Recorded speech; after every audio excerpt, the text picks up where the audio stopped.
Welcome to the place where we learn about improv, 'cause public speaking can take you so far. Improv speaking, say yes and flex your creative thinking. Improv speaking, say yes and flex your creative thinking. Welcome, everyone, to another episode of the Improvly Speaking podcast. I'm your host, Dana Gowan, and you know what? I have realized that I have not been saying my name in these episodes, that I'm your host. And I know it's on the podcast cover art, but here I am. I'm your host, Dana Gowan, and I am so happy you're joining today because we have the most amazing guest.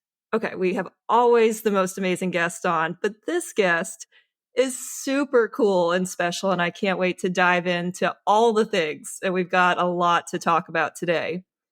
If you're new to this podcast, I want to share with you some of the goals that we have here at the podcast, and that is, one, to help people understand the benefits of improvisation and applied improvisation, and what's the difference between regular improv and applied improv.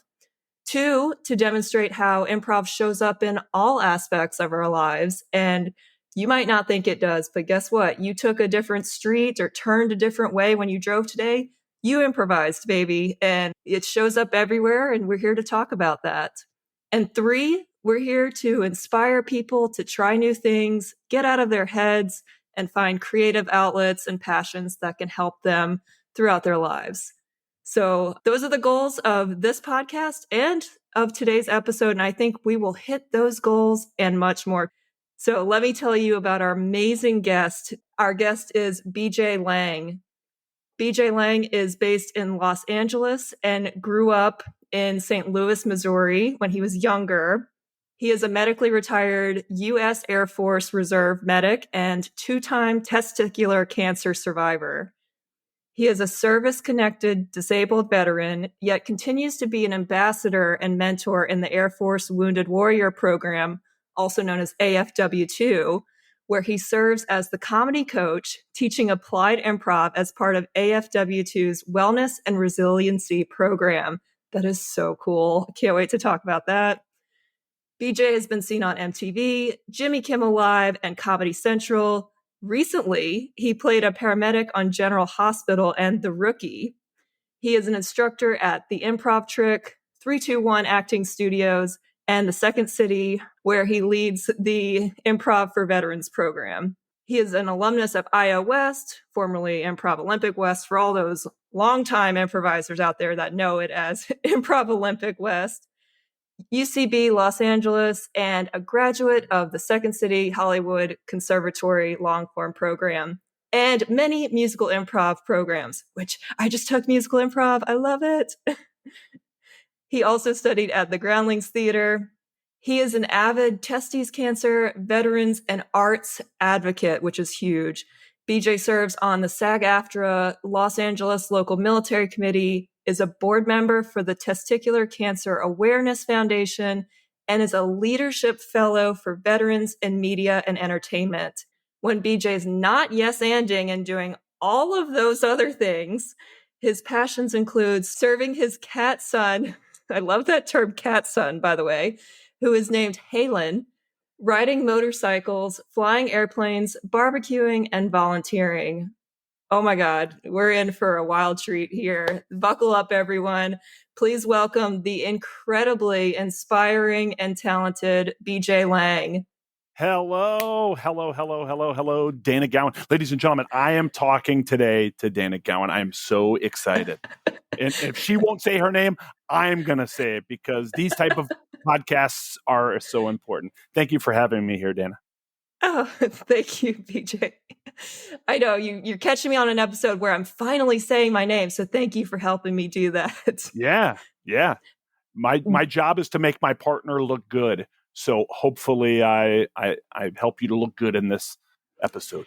That is the job of an improviser. All improvisers. We're here to make our scene partners look good, and we look good in the process by doing that too. So I am just so excited to have you on, BJ. And I want to tell our listeners a little bit of how we met real quick. So I had Sonny Mayo on the podcast, and he works for an organization called Rock to Recovery. And Rock to Recovery also works with the AFW2 Air Force Wounded Warrior organization. Mm-hmm. And we were recording and rolling, and he was talking about how he had gone to visit and meet with the AFW2s and run a whole session. And then he was like, oh, there's a guy that does improv to improve for veterans. You've got to talk to him. His name is BJ Lange. And he got so excited. And I was like, okay, noted. So I reached out to you on LinkedIn after that and asked if you would be interested. And I just have to tell everyone what your response was. It wasn't just, yeah, sure, I'll do it. Send me an email. It was, hell yeah, Dana.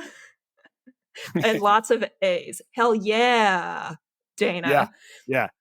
I had to put some stank on it. I had to show you that I was serious about my commitment to the bit, that I'm all about it. It really made me smile and laugh. And it, it's always a little hard, or, you're just like, I'm going to reach out and see what happens. And to get that hell yeah, it's like, oh yeah, he's an improviser. He's in. I can't wait. So thank you. Thank you. For sure. You knew there was always going to be a yes and component to that. But I think Sonny and I have a lot in common. Obviously, he focuses on the music side of things, and he proves to everyone that everybody can benefit from music in some way, and that you can be a musician, whether or not you know how to read music. Similarly, I showcase that everyone can improvise, and you can do improv comedy, and you can find the benefits of improv. So thank you very much, Sonny Mayo, for the shout out. Your check is in the mail, sir. Yes, of course. Always working for those little bits of residuals there. That's right. Well, and BJ, you help military veterans, specifically AFW2 and other veterans, use improv to improve their lives. And my first question for you, just getting into it, is, can you tell us more about your military journey and how improv started to intersect with that? Like, what came first, improv or the military? And then how did you come to find that improv can help veterans too? Yeah, that's a great question, Dana. Well, first of all, I'm an actor. I went to school for theater. Acting is my life. That's the majority of what I've done in my professional career, is some sort of acting, or, all the ancillary things around it, whether I'm hosting or emceeing, show When did hosting. you start acting? When you were young? Yeah, in middle school. So nice. I had been acting way before I even joined the military, which I joined the military part-time at the, get ready for this, the age of 35. 35. So, yeah, wow. Yeah. That in and of itself is crazy. So I already had an established acting career in LA before I had gotten into Hollywood. So, like you said, it started in middle school. In middle school, I started doing theater. Then in high school, I got into the drama club, went to college, studied at St. Louis Community College, studied theater there.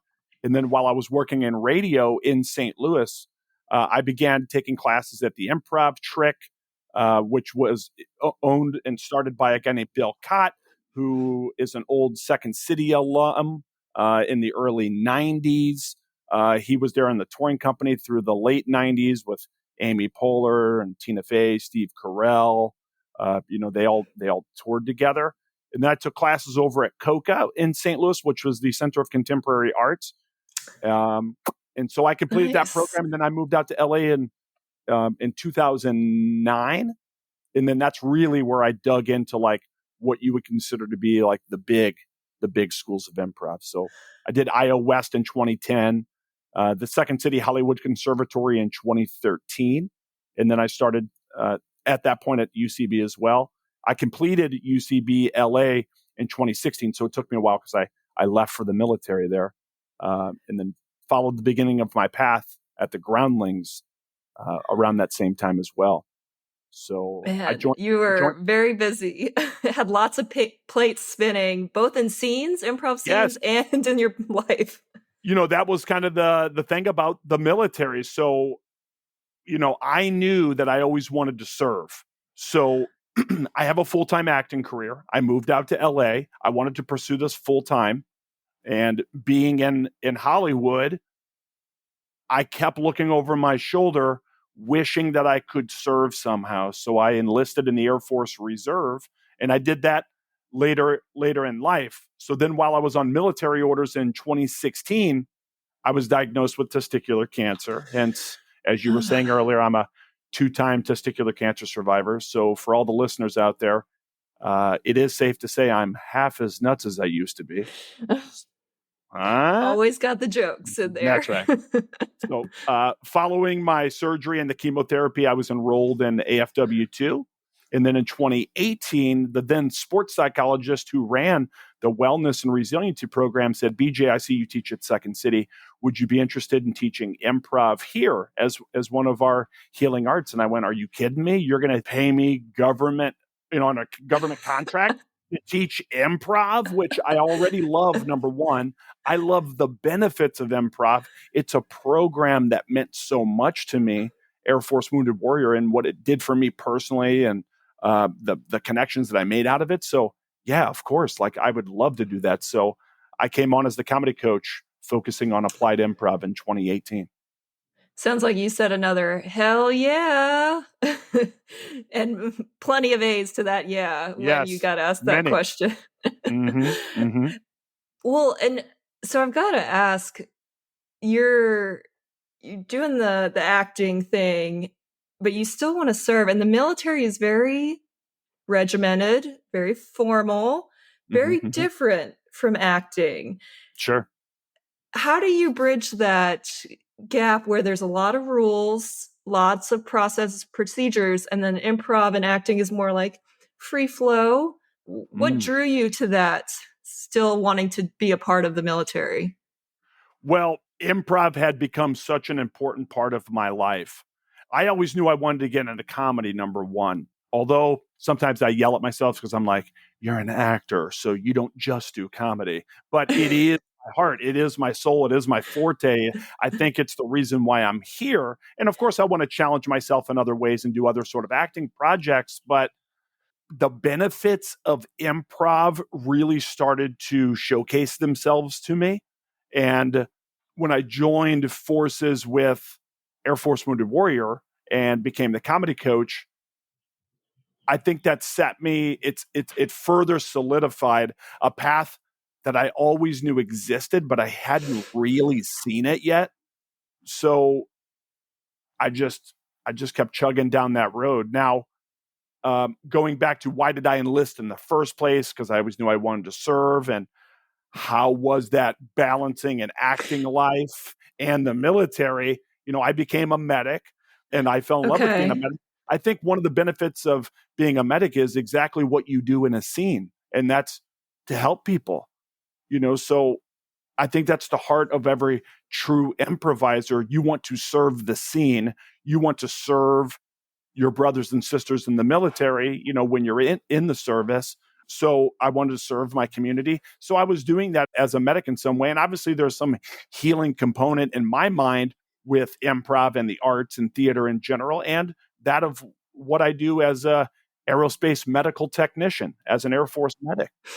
I was kind of blending all these things together. But like what you said, I was spinning plates at the time because I had a full-time acting career, and then I joined the Air Force Reserve. It's later in life for me. I was at 35 when I first enlisted and had to go back to school, and I was going through my Air Force medic program, drinking water from a fire hose, learning all this new medical knowledge. My life was about how to edit a scene and right. How to emote. Yes, how to emote and, do a scene, not what decap BTLS means as an Air Force medic and what you would do in a trauma situation. So it was neat. But I think me being older helped me because I was older at the time I enlisted. And I think the fact that I was an improviser and someone who really focused on comedy, I would say that I'm a comedic actor. I think that really helped my skill set and to be a better Air Force medic, as a better military person overall, because I was able to break the ice when things would get awkward and So, and even in my own journey, which I know we're going to dig into at some point. So, yeah. Yeah. I want to ask you, what kind of reception did you get when you started doing the Air Force Wounded Warriors, the comedy coach? You're bringing Right. improv to these people Yep. who are very much used to rules, processes, procedures. Be punctual, be early, Sure. follow the rules, don't ask questions, all that stuff. And then now you're teaching these skills of like, improv. Sure. And Sure. what did people say? How did they react to this? I think the heart of me is I want people to see, as I know you do, Dana, we want people to see the benefit of improv. So there's a part of me that's like, when people don't get it or they don't feel that they're seeing it, but that, you could see the change, but they don't quite see it at that point. There's a part of me that's like slowly hurts, like slowly fading away. But that's not that often because for the most part, people are very receptive. The challenge is, so you have folks in the Air Force Wounded Warrior program. These are people who are wounded, ill, or injured in the line of duty. Someone who most likely is going through a medical evaluation board to determine the future that they have in the military. Can they serve? Are they too wounded, ill, or injured to continue to serve? What's going to happen with them in their future? Are they going to stay in the military? Are they going to be retired? What's going to happen with their benefits? They're going through these big life changes. So, and let me be clear for the folks that are here, the Air Force Wounded Warrior program is not to be confused with the Wounded Warrior Project. That's a DOD, Right. That's a nonprofit. This is a DOD program. So every branch of the military has a wounded, ill, or injured service member, unit, group, battalion, whatever. The Air Force's is the Air Force Wounded Warrior program. The Army is the Warrior Transition Battalion, Wounded Warrior Regiment for the Marines, Navy Wounded Warrior for the Navy, so on. So, and the big focus there is these folks come in this program and they do a lot of military adaptive sports. So when I first came in the program, I was doing adaptive sports as a way to help me in healing and, wheelchair basketball, sitting volleyball, archery, air pistol, air rifle, and all these fun things. And at night they would have these optional evening resiliency workshops. They would do writing. They would have, folks coming in and doing Zentangle. They had stand up at that point. And this is in the Air Force's program. So I do have these folks, going back to what you were saying, Dana, who would come in at first and they do this thing, and I'm sitting here with my arms crossed and I'm sitting and I'm staring like, what, I got to take a comedy class. What the, and at first, at first they suggested everyone go through all the classes so that you could see, so I would do like an intro. And here's a great story for you. So in 2019, we went to an Air Force Wounded Warrior event, Joint Base Pearl Harbor Hickam.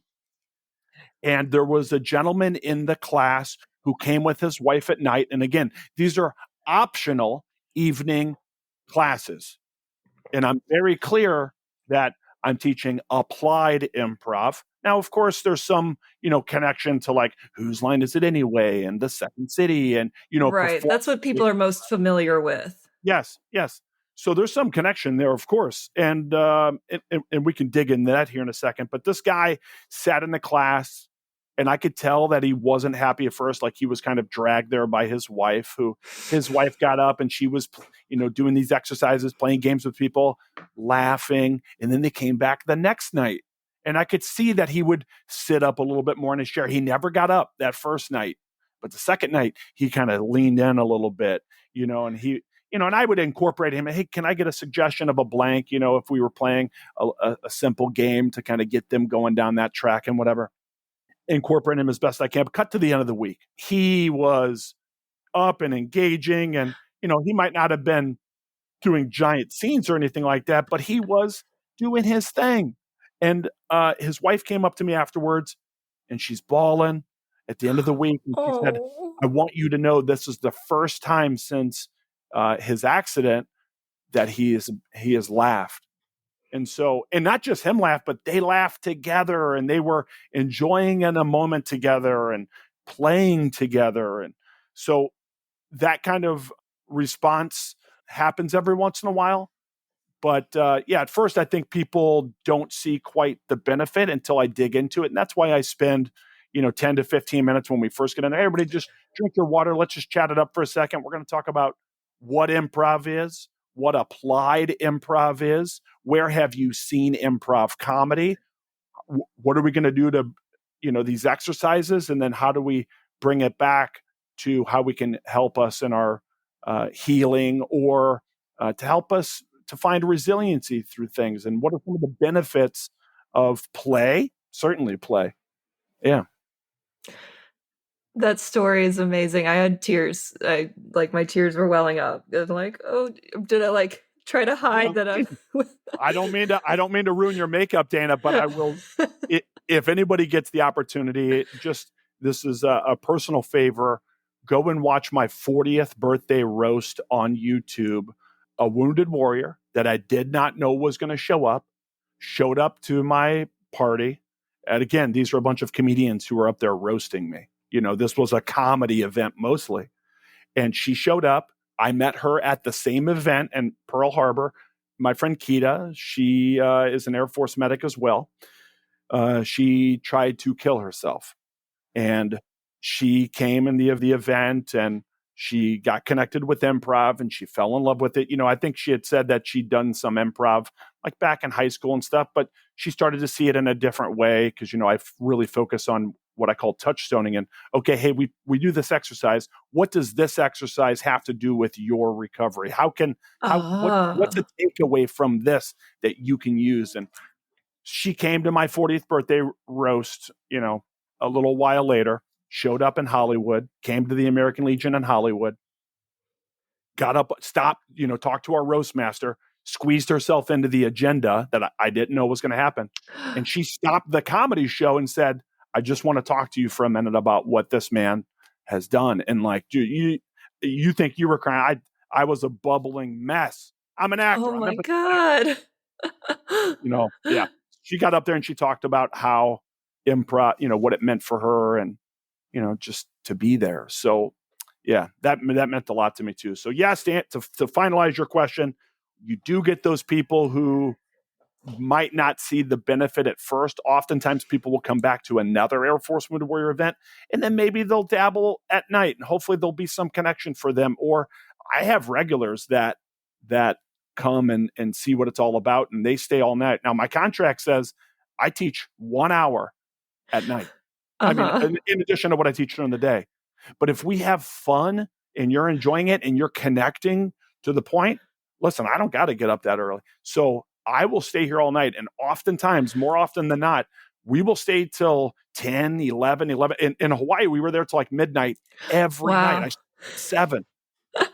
So listen, if people are laughing and I'm getting you away from your problems for a little bit, and the pain that you're in, or how much you want to kill yourself, or how sad you are because your military career might be coming to an end, or the stress that it's having on your family. If I can take you away for 30 minutes and either be in a workshop together, or even for 2 minutes, and you do an exercise or a game with a partner where you're focused on your partner, and I can make you more mindful to become present, my job is done.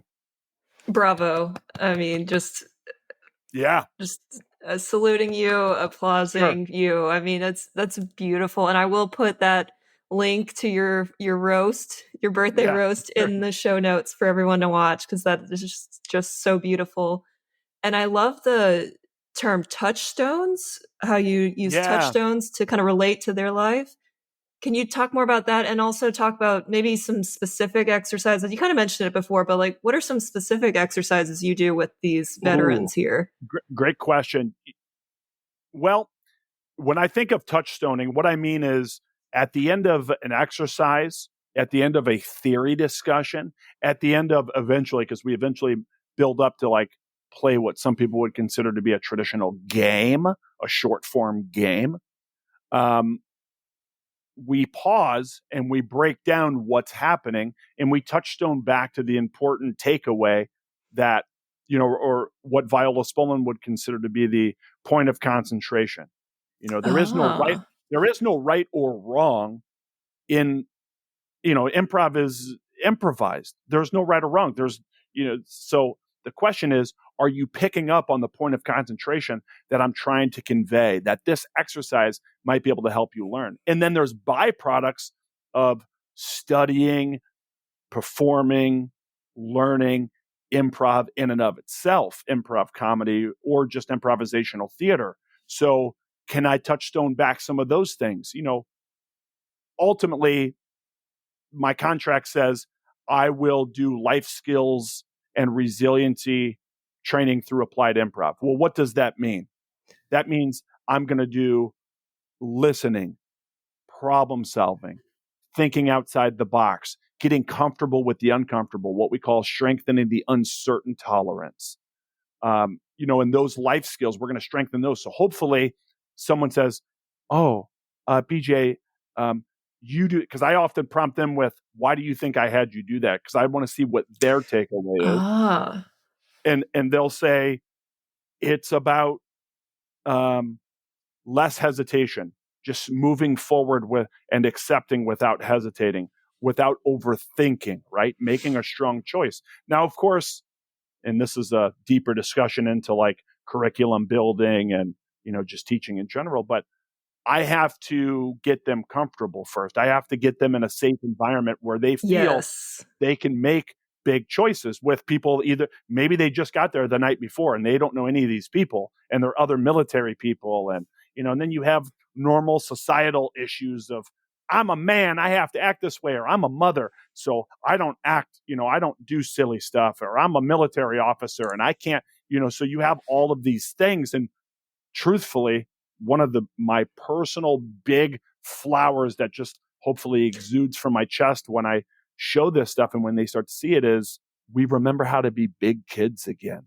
What does it mean to be a big kid? What do we get from play? And I often reference, I know that you'll pop this in the notes too, Dana, but there's a guy who talks a lot about applied improv. His name's Dr. Clay Drinko.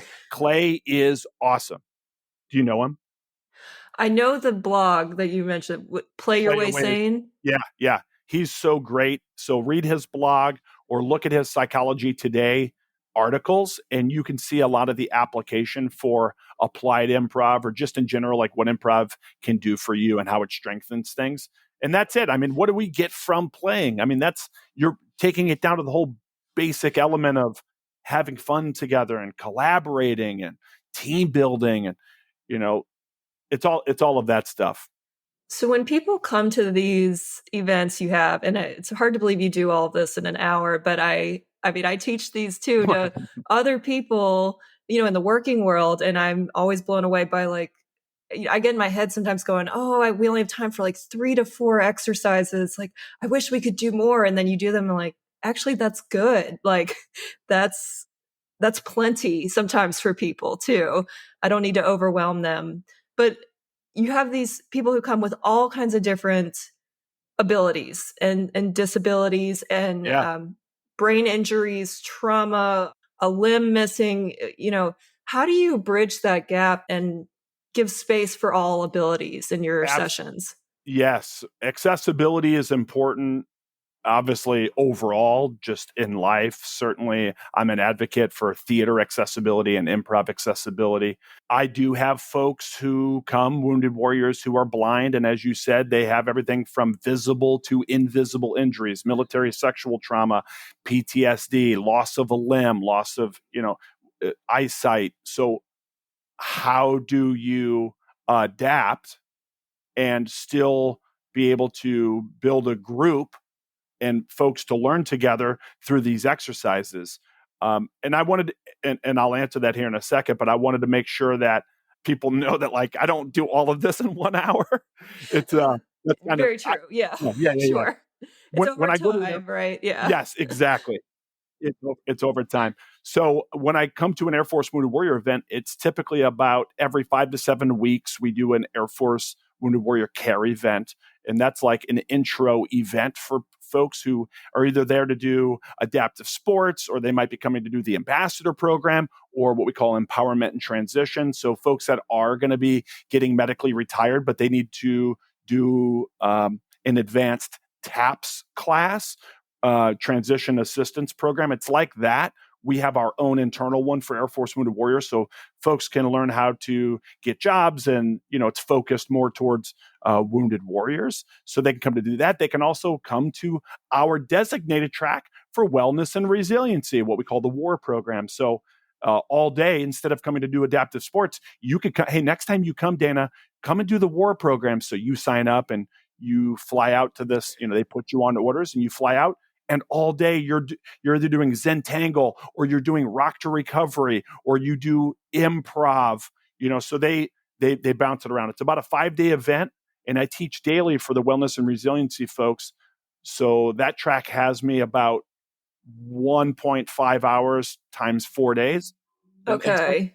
And sometimes we do a little bit of a presentation at closing ceremonies. We might do a little presentation of learning. It's not really focused on the performance, but we're going to show you some of these games that we play, that we eventually learn, and talk about the theory. And I kind of break it down for the audience so that they can go, well, one, I didn't know they did that. Wow, that's awesome. And holy moly, I never realized my whole life I have been improvising. And I use that in my recovery. So I also teach 3 optional evening workshops, and that's kind of a catch-all for the folks that aren't there for wellness and resiliency program, but they're there doing sports. Well, then at night after their sports, they can come to my evening workshops. Or, if they're there doing empowerment and transition, doing the business boot camp type stuff, they could come and still do laughter therapy and learn some improv stuff together. So pretty neat. I try to start at the ground level and then build up throughout the week. We do front load a lot of applied improv stuff at the very beginning. So I talk about theory, and we do applied improv exercises, a lot of Spolin exercises, those of you that are Spolin nerds out there. Mm-hmm. Shout out. Yeah, shout out. Shout out to the Spolin nerds.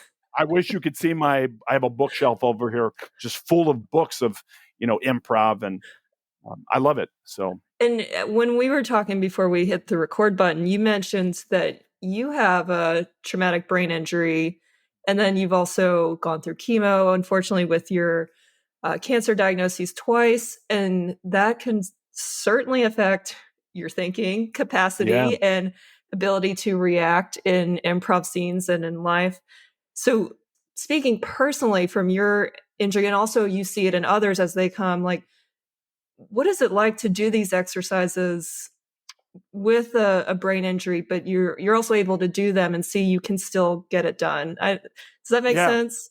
Absolutely. I think the first thing that people always say to me, especially military folks, and I mean, even if I'm teaching at Second City and just teaching the traditional actor, or someone who wants to take a regular workshop or a class or go through a program, the first thing I think people that stops people is, I'm not that fast. I'm not quick, and I'm not even talking about, I like to have stuff that's written and be prepared. I'm not even talking that. I just mean, like, people, the first thing that I believe scares people is they're not that quick. Mm-hmm. What I want to demonstrate to them is that there's no need necessarily to rush anything. There's no mistakes in improv, right? We say there's no mistakes. However, and my ex-girlfriend will agree to this, sometimes there's better choices, right? Right. So over time, you make better choices to make it easier on your partner, to make it easier on yourself. You learn that over time. But the example I always say to people about the quick thing is Ryan Stiles, Colin Mockery, Wayne Brady. I don't believe, generally speaking, this is in general terms, they're no faster thinking than anybody else. It's just that they are willing to accept and say yes quicker than other people. So, they're not overthinking it. They're not going, I'm scared, or I feel stupid doing this, or whatever. If somebody steps out in the scene and goes, Dad, I don't stand on the side and look at my partner and go, no, you go in. I don't want to play Dad. You just get to do it.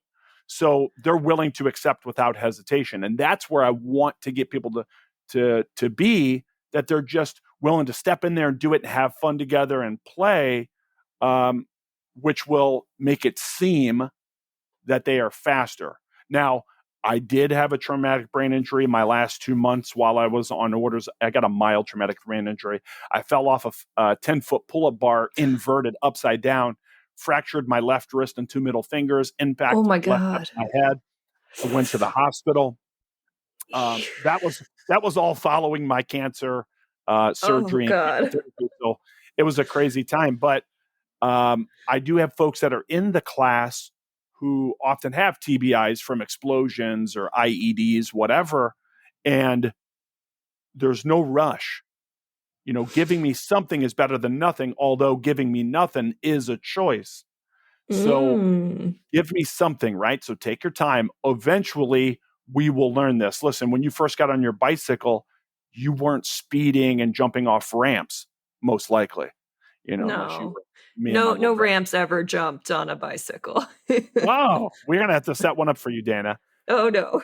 Yeah, but over time, they get faster and faster, and the speed picks up. They learn that one, they get comfortable, right? So that helps people to make bigger choices, and then they see the flow and the energy and whatever. Even if it's a brand new game that they've never played before, you just go with it. So I don't think there's any cause for concern for somebody to say, I'm not that quick, I'm not as spry as I used to be.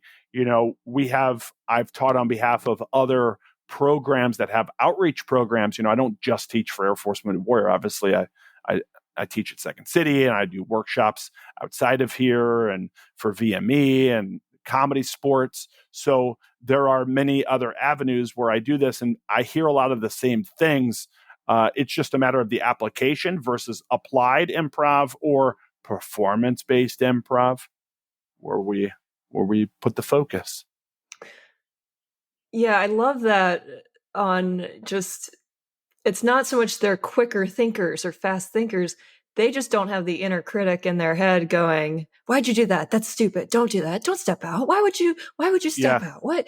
Oh, you made a wrong choice there. Oh, come on. Come on. Yeah. Why can't you've been doing this for 2 months now. Why can't you be better?" Like that's what my inner Right. critic sounds like, by the way. And that's totally true, right? The more that you do it, the better you're going to be at it. I always use the example of, here comes that Russian spy. And then somebody on the sideline goes, my Russian accent's bad. I don't want to, no, if you step out and it's British, that is a change in the pattern, a comedic device, some would say. And A you happy could use accident. that, yeah, a happy accident, a Zen gift, right? Exactly. Yeah. Oh, that's great. Well, BJ, and hearing you talk too, it just sounds like service is a big part of your life and a big part of your core values. And I kind of noticed that just in doing the research on you and then talking with you, because this is a little personal tidbit here, but I've been kind of thinking about my purpose in life and what are my like kind of purpose words type of thing and like what really gets me going. And I kind of got a little disappointed because service wasn't one of those words. So I'm always inspired by people who have service as a core value. Anyway, so just something I've noticed. I think service used to be a core value of mine, and now for whatever reason it's not. So I admire you for your service core value. And is service to others just important to you in general? Yeah. Yeah. How did you feel so called to do the military at 35 and then Right. help these veterans here too? Well, service is important to me. What I also found out through my cancer journey is that helping other people helps me. Yeah. The first core value of the Air Force is service before self. And while I think it's solidified and like fortified in me that this was important when I joined the Air Force, I can't give the Air Force credit for why I'm such a person of service. I always wanted to help. I always loved to help. Even when I was a kid, I'd go to work with my dad and, Dad, let me help go put labels on stuff in the back. And then in the summertime, going with my grandpa, my mom's dad, he owned a newspaper. So, hey, can I help do the inserts? I always wanted to help. So pitching in where I could, really helped me. I think it's a core tenet of improv as well, to improve, right? Improv to improve, to support people, to make your partner look good. Absolutely. So inspire is one of my core values, and connect, which I think is an aspect of service. But I don't know. I've just, for whatever reason, service has not been like the core value word. And I just am always blown away when people are like, yeah, service. Like I am of service to others. So Yeah. I don't think I told you this in the beginning, but thank you for your service in the military and for helping military veterans too. Hey, Dana Gowan, thank you for being someone worth fighting for. That's one of my favorite things to say back to people, because a lot of times veterans will feel kind of awkward. We're just like, thanks. It's like, thank you. It's just a weird thing. So I like to throw it back on the person and being sincere and like put my hand on their shoulder and, hey, thank you for being someone worth fighting for. How could you not smile with that, right? That's very true. Yeah, being of service is important to me. I like being busy and helping people and doing a lot of things, but it might also be because I have insomnia. I don't know. Oh, Yeah, just got to stay busy. well, it seems like just in talking with you for this brief period that comedy is a big part of your, I would say, self-deprecation efforts, but you like to use Yeah. comedy as a technique for things. Was that just even when you were younger, like comedy as a way to show emotion or kind of deal with the awkwardness? Dealing with the awkwardness, hands down, 1,000%. My dad is a big goofball. My dad Okay. was the big ham, the life of the party. He always had a joke on hand. So I owe my dad a lot of credit in that regard. I took his energy and his enthusiasm and really a lot of his heart and really went on a professional track. And Dana, if I don't get my dad in an improv class before he dies, it will be one of my greatest losses in life. I have been trying. He won't do it because he does. See, Oh. it isn't. Well, here's the thing. Here's the thing. And for those of you out there who think, they're talking like I should do an improv class. They're saying it's for everybody. It really is. And I know that you Mm-hmm. don't see it. Just like I tell my dad, I'm like, Dad, I know you don't see it. I'm not telling you to be an actor or a comedian or a host. I'm telling you just for fun of life, take an improv class. But he doesn't see it in it. It's when somebody doesn't see it in themselves, but you do, it's like, oh, please, I'm telling you, you need to do this. So maybe my dad will eventually, but yeah. So I took his personality and kind of blew it up and went with it. Do you think is he embarrassed? Like if you were teaching it, maybe if you weren't teaching it, or like how can we get him to do this? I love this goal here. I don't know. I just think it's not that he doesn't have the time. It's not that. Is it accessible? Is it like available in his Yeah. area? Yes. Yeah. Yes. Very much. When I go home to St. Louis, I often teach workshops near his house. Okay. So Yes. it's not that. I think that it's that typical. Is it the age thing too? Like I No, don't want to be because the oldest person in the room. he has seen me do shows with other people where there's folks of all ages in there. In fact, I do a lot of community outreach events for other organizations who go into like skilled nursing homes, and we show improv in that way. So geriatric Yeah. patients. So it has nothing to do with the age. I just think he doesn't see it. So how do you get them to see it? That's what I don't know. I forgot what your original question was, but I know that I wanted to tell you that about my dad. Yeah, yeah. Just comedy in general. Like how has it shown up in all aspects of your life? Yeah. Yeah. So I think me being older, Dana, when I went into the military was helpful. One, because I was 35 years old, so I was kind of an older guy, wiser soul perhaps. And then on the other Mm. hand, I was an actor. I was empathetic. I am an actor. I'm empathetic. But I think the comedian in me and the improviser in me really helped. And here's an example. I worked at San Antonio Military Medical Center. It was where I was based at Fort Sam Houston, Texas. It's a level 1 trauma center. I was a medic serving, in the ER. And this was during my clinical rotations. We had a We had a patient come in who had been hit by a car, traumatic arrest. So Oh, this civilian who came to the military hospital, because there's only 2 in San Antonio, there might be 3 now, but level 1 trauma center. So they come over, and it was very sad situation. It was one of the first real heavy traumas that I had ever put eyes on. I did CPR on the patient. I got to oh my watch as God. they gave this person a thoracotomy and massaged their heart. So it was very heavy. Cut to that, the patient gets moved over to the operating room. We're cleaning up the trauma bay. It's me and a bunch of younger, because I was enlisted, and it's people normally come in the military when you're 17, 18, 19 years old. Right, right. And here I am at 35. I could feel the tension and the tightness of what people had just seen, possibly for the first time for a lot of these people. But being able to, in that moment, appropriately, mind you, to crack a joke, to break the ice and the tension, to open the dialogue flow was very helpful.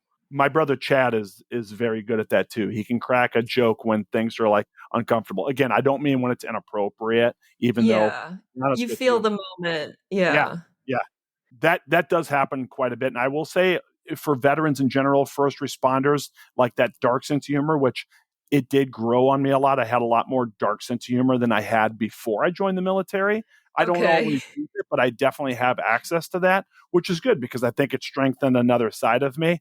Again, not talking about being inappropriate, but like if it's me and somebody else, I'm like, hey, Dana, if I had something to say, I think that helped me. So it helped me to not take things so serious. I think that's one of the benefits also of improv in and of itself, and laughing together as a team. So hey, we don't need to take life so serious, and to remember to yes and that's yes.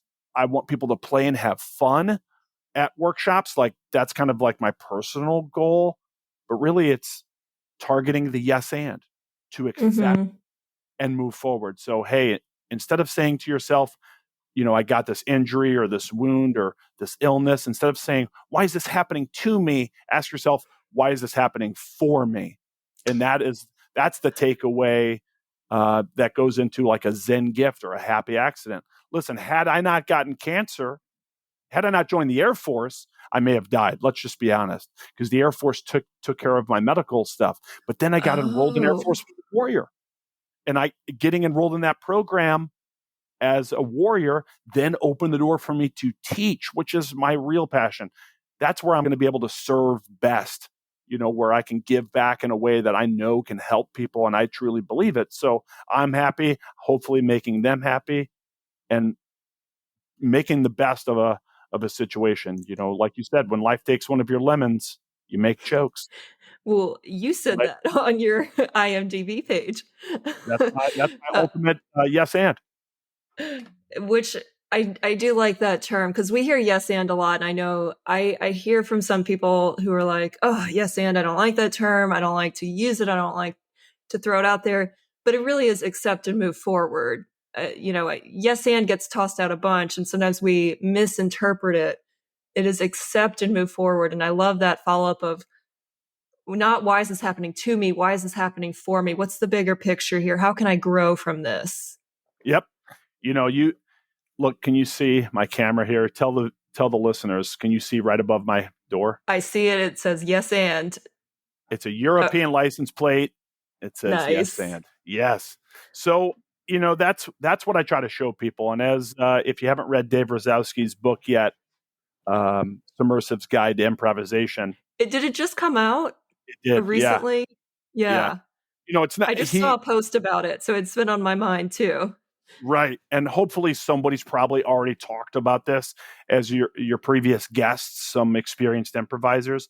When we say yes and, for the folks that are new here, we're not saying that you literally have to say yes and out of your mouth. And it doesn't mean that whatever's being offered, you have to go along with. It means you have to Mm-hmm. accept the reality that's being established. So, what I share with my wounded warriors and how improv helped me is, listen, my cancer relapsed in 2017. I was on temporary medical retirement. I was sick. I was throwing up every day. I was not happy. I wanted to get back in the Air Force. I was wondering what the hell's going on with my life and my acting career, and how was all this going to smash together like a shepherd's pie. And then I eventually got depressed. So I was diagnosed with depression. My depression got so heavy that quite simply, I didn't want to be here. But I had to look back at what I had been teaching in high schools and colleges and improv theaters around the country and saying, yes, and to accept, listen, this did happen to me. I'm not saying it's great. I'm not saying it's a catch-all and to answer everything by saying yes, and, but to accept and put one foot in front of the other. And then slowly, I could work on, biting more of the apple, and then eventually the whole apple's gone. So, and that's a work in progress. So that's what we're saying when we say yes, and that's what I share with the Wounded Warriors, so they can see how it helped me. Aside from like jokes and stuff, of course, because I crack a lot of testicular cancer jokes to try to make light of really a hard situation, but it also helps me to be an advocate. My jokes oftentimes get retweeted by urology groups and cancer organizations. So it helps to be, an awareness tool. It gets the conversation started. Someone who might not feel comfortable saying, or you voiced it in a different way that they could never formulate. Like that is, I think, the power of humor when done appropriately, like you said. That's the power of it. It kind of forms that connection and it gets people talking when otherwise they might not. I think of those medics that I was with, those Army and Air Force, young medics, and we were in the trauma bay, and in that moment, being able to crack a joke and then say, hey, how are you guys doing? You guys good? Like, what's up? Does somebody want to go talk to the chaplain? Like, hey, let's go eat together. You guys want to go eat after this and sit down and talk? That instead of being up in your head going, what the fuck was that? Yeah. And internalizing it, never talking about it with someone. Yep. That's why I'm such a big, this is an interesting quote that I'm sure will probably be following me, but I don't know. I'm unable to say, but I could speculate. But I believe me being an improviser, and certainly with my cancer diagnosis, but I think that helped me to open up so that I was more willing to go speak to a therapist. When I finally got diagnosed with depression, and, I was 37 and a half years old. I had never been to a mental health clinic, never talked to a therapist in my life, never thought I was gonna, that's not it's not what I need. I don't need that. Other people need it. Sure. I don't need it. Yep. That's why I'm such an advocate now. Like, no, like, in fact, I was teaching at a middle school. Here's a great quote. I was teaching at a middle school last week, and one of the kids, this was a 6th grade class. One of the students was talking, they're like lining up, getting ready to walk out. And one of the students goes, well, why do you need to see a therapist? Because the one kid was like, yeah, I got to go see my therapist tonight. And he was like, why do you got to go see a therapist? And this girl turned around and goes, why do you not need to see a therapist? And I was like, yes. Good answer. Yes, come on, younger generation. That gives me hope for just making it okay and normalizing it. Yes. Yeah. I think improv helps you to be certainly a better presenter, a better communicator, more comfortable in your own skin. It's going to build a community around you.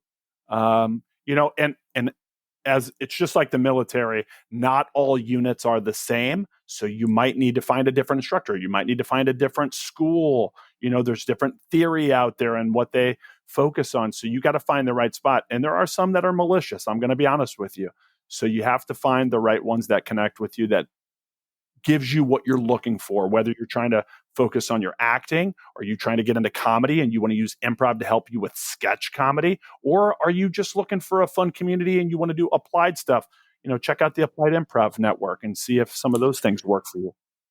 I love the Applied Improv Network. I think I give them a shout out almost every episode because they're just so dang supportive. Yeah. Like there's such a support, and I've only dabbled. I don't even have like 2 feet fully into the network yet. I'm like just dabbling, and I feel so supported by them too. Well, I have to pay it forward, Dana. Sunny advocated for me to be on the podcast, and I need to advocate for someone. And I'm going to call him out right now. Here's the challenge. Yes. Professor Ed Reggie, Southern Illinois University, theater professor, hardcore, awesome improv comedy guy, Paper Slip Theater Company. He's on the board for the Applied Improv Network. Reggie, I'm going to get you because you have to come and talk to Dana and share your heart as well. I love this pay it forward service too. Yeah. This is great. Also, it makes your job easier. Like, we're doing your job finding your guests.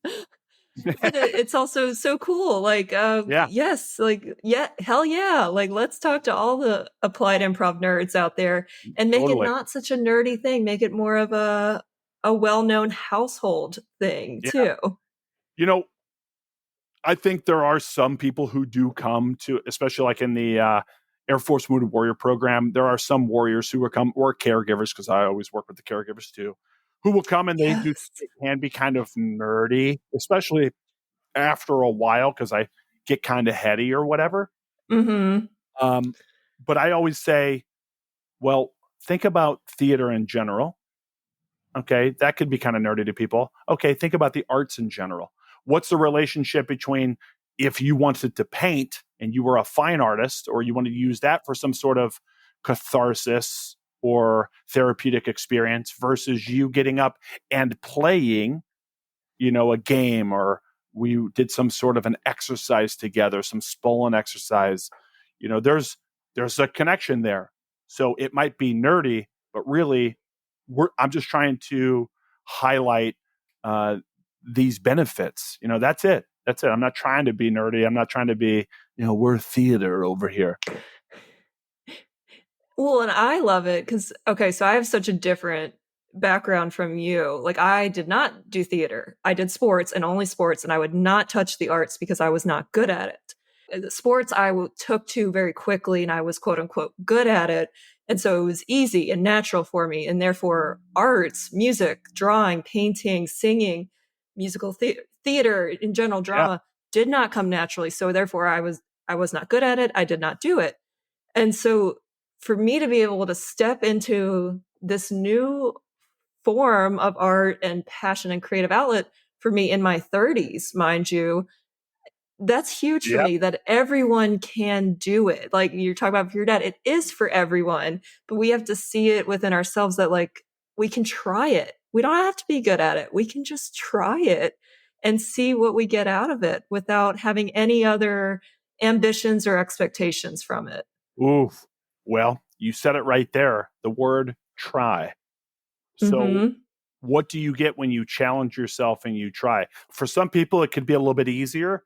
But generally speaking, if I build a safe environment, most, especially improv 101 workshops, or you get into a program where it's easy, build you a safe environment where you're willing to try. A big thing that I always mention is a quote from Del Close, and Del says, "Fall, then learn how to land on the way down." But you have to be willing to get up on the edge for me to say, Dana, we're going to walk this ledge. If we fall off, I got your back and you got mine, right? But I have to build the safety in the person to be willing to go up there in that environment to where your teammates, the trust exercise, are going to build that safety net and have my back when I fall.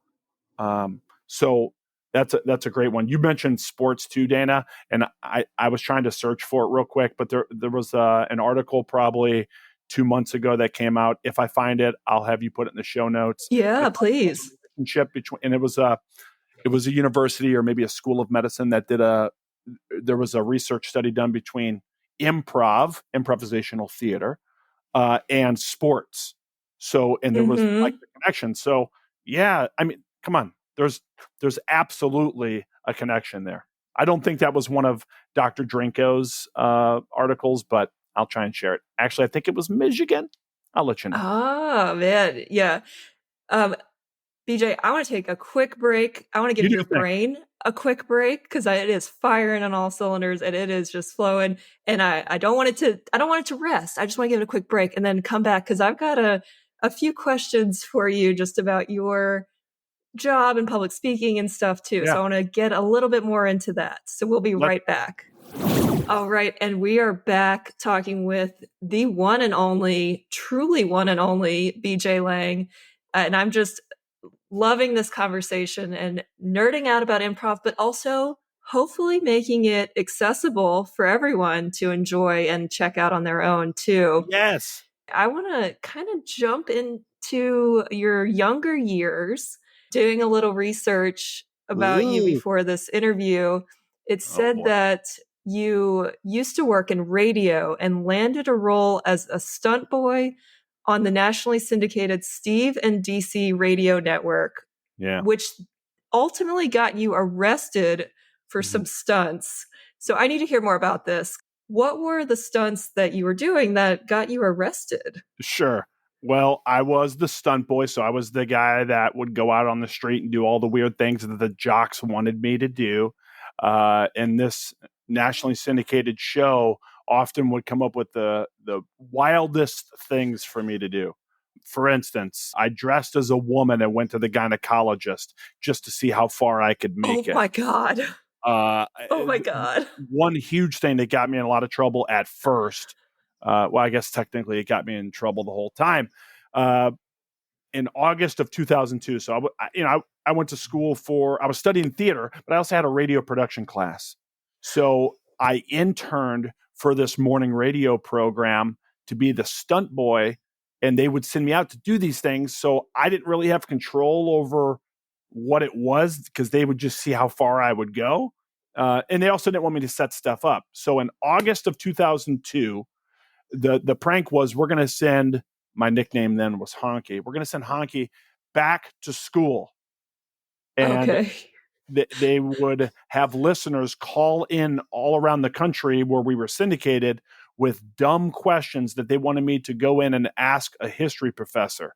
So this was the first day of class of this semester that they found online. So we knew where to go. And I went to the building and I had an earpiece in and we're broadcasting live. So I would ask questions like, when was the War of 1812? Who's buried in Grant's tomb? And long story short, I got arrested, trespassing, disorderly conduct. Oh my God. The professor tackled me in the hallway, and the campus security had to come, and the county deputies, showed it. It was crazy. There is newspaper articles that you can read about it, and I still have the audio. It all got cleared up, by the way. Okay. Yeah. So no charges filed, but you got tackled and arrested. Charges were filed, but I got found not guilty. Oh, wow. Well, and that I think speaks to your ability as an actor and improviser there. You just, you took it all the way there. And I did. And I grew up. You committed. Yeah. I loved things like, just anything, just to be a big goofball. Back then, really, that was like my focus. I wanted to like do anything that I could in the entertainment industry. And in my hometown, the show was broadcast out of St. Louis. So I was trying to get to the next level, and I was young then doing this. So I didn't realize what all that would mean for me, but I did improvise quite a bit then. I didn't really have any formal improv training at that point, just a couple of workshops and then stuff in school, but it was a lot of fun. And people still talk about it to this day. Old fans of the show will hit me up and, hey, you remember that time you drunk milk out of a cow's teat? Oh my God. So yeah. And I love that that's like before the YouTube days. So it's literally just like an earpiece. It's audio based. And it was legit. Now, we did get some stuff on video because it was like the very beginning of like handheld SD cameras. But I will tell you, I wish it was advanced technologically as it is now, because could you imagine the videos I would have? Like, I would have set that up. I wish I knew then what I know now, because I would have had people shooting it and whatever, but I didn't have any idea. I was just, oh, we're on the radio. So I just call and I have an earpiece and, Right. Yeah. Oh, the damage you could do back then with the technology now. Right. I probably would have ended up on Jackass. That's would be Uh-huh. my guess. Well, and are you willing to share the name of your company? Because I saw that in your bio too, and it made me laugh too. Yes. So my company. Okay, let me preface this. When I set my company up, it was literally just to be a loan out for if I did stuff, union Screen Actors Guild projects, and I wanted to have a loan out company so I could pay myself and have the protections of an LLC and all that stuff. And if I taught a Mm-hmm. workshop or if I hosted something, um, I set up this never expecting it to be public facing. So, it was never supposed to be public facing. So I kind of set it up as a joke. Well, as you could see, especially early in my career, doing all these pranks and stuff, I was a bit of a goofball, or somebody might say, you're a dumbass. But I would do stuff as a professional. So the name of my company is Professional Dumbass LLC. Do you get questions about that? Like people like, is this for real? So, sometimes, but for the most part, like it's not public facing. So it's not like I have a website that goes, oh, if you need a host or whatever, people go to my website. They don't go to I don't have anything set up for my company. But if somebody sees something in a contract, or if I teach a workshop and I have to send an invoice or Uh-huh. corporate stuff, and they want it to go through my company, like it has to go through a company, then they're like, wait, what? I hosted a lot of spring break stuff back in the day. In association with like MTV and MTVU, the campus network, and Maxim Magazine. Well, that production company that produced the events, they couldn't pay an individual, but they could pay a company. So that's when I first set my company up, and they were like, is this real? Yeah, that's the name of my company. Well, and you haven't changed it, so you haven't walked it back. You're just embracing it now. You're like, I this guess is it. so. It's more of a joke, Yeah. anything. I mean, my company is sincere. Like I do good stuff, but it's For literally sure. just a way to get paid. Well, I love it. And I want to ask you about your work as a host and MC, because this is really intriguing to me. I conquered my fear of public speaking through Mhm. Toastmasters, Sure. which is very big into, you have to lead a meeting, you run a meeting, facilitate. Essentially, you host a meeting, not on the same level that you Yeah. host events, but you're hosting. And Sure. that's only a part of it. What do you like about hosting and emceeing events? The first thing that comes to my mind when I think about hosting, I think of the traditional host of where I hoped that my career would continue to go. And I still think about it to today. Like I have a host agent for more narrative TV type of work. Like I could see myself as like a histories, mysteries, aviation history, Oh, because that's I'm a a good pilot. one. So That's like, a good podcast name. yeah, that kind of stuff, or like a kids game show host. So anytime I get to be a conduit to share someone's journey and bring that home to the viewers at home. That's also why I love interviewing people. The Air Force Wounded Warrior program often uses me to do social media correspondence work for our wounded warriors who are going to the Department of Defense Warrior Games. So last year we were at the Wide World of Sports at ESPN down at Walt Disney World, and I got to interview athletes who were on this trajectory of going to get a gold medal, or maybe the next time we're going to see them is going to be at the Invictus Games or the US Paralympics. That was all part of this. So anytime I get to be a conduit to bring someone along this journey is good. That's why I like hosting. But I guess just in the general sense of like if I was going to MC like my work at spring break, of course, they're just like improv, even though it might seem that we are making stuff up, there is a purpose. There are rules and there is a guide. We have to stay in between these guideposts, but we can go anyway as long as we go between these guideposts. So like at spring break, at the end of the day, it was all about getting the sponsors mentioned. Okay. That's not what I How thought you were going to say. having There. fun and yeah. You mean like people taking their tops off and stuff? Yeah, or Yeah, like, yeah, showing the bathing suit, showing the yeah, girls. yeah. but I, but say those sponsors' names yeah, I first and mean, foremost. that first part wouldn't be really for me because the camera's got that. They're going to show what they're going to show. But my job Right. to host, entertain, crack jokes, get a good interview on camera for them to document this journey, and then get the sponsor mentions in there. Last week, I was in Vegas at Nellis Air Force Base for Air Force trials, where the Wounded Warriors are trying to get a spot on the team. And most of what I did was be part of the hype crew, where I'm on the microphone, I'm announcing the sports, I might be doing play-by-play.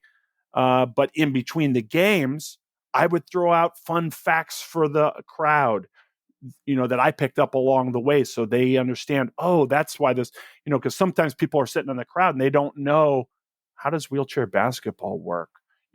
Hey, a fun fact, everybody, did you know that in wheelchair basketball, you'll notice why the referee called that play there, why there was a foul, that's considered traveling because you have to pump your chair once in between every two dribbles, or two pumps, one dribble, or vice versa. So yeah, you can get two dribbles and a push in your chair. So, you have to mention these things. So I'm educating people, I'm bringing people along, and I enjoy that. I love to be the conduit for people. That's why I love hosting. And I think being an improviser really helps me in that regard. I got our DJ, who's an Air Force retiree, fellow Air Force Wounded Warrior, there at trials.